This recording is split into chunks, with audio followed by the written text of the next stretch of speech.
F1 ganado para producir leche y carne. Los bovinos F1 presentan un costo mayor respecto de los comerciales, pero son animales más destacados, productiva y reproductivamente, y esto es debido al vigor híbrido que brinda la terosis. Los bovinos F1 también son conocidos como animales media sangre, se valoran por el vigor híbrido entre razas de un Bos taurus y un Bos indicus, de acuerdo a las expectativas que tenga el ganadero en su actividad económica, ya sea de leche o carne. El valor agregado de los bovinos F1 está en poseer registro y alta genética con la que se puede reforzar la cría del hato bovino.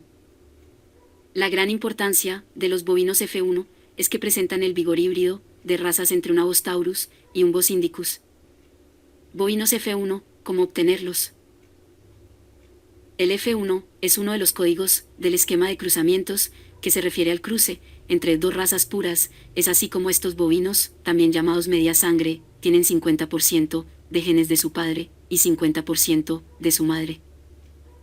El bovino F1 se busca para obtener las mejores características de los padres o para que sean superiores en promedio a ellos. Pero ¿cuál es mejor?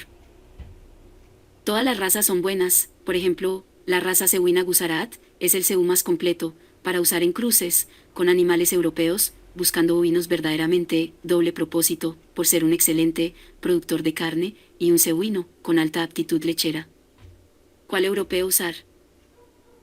Con los años, ganaderos expertos han llegado a la conclusión que el mejor ganado F1 que se ha logrado es con la raza Brown Bie, que es una de las pocas razas europeas de verdadera aptitud doble propósito.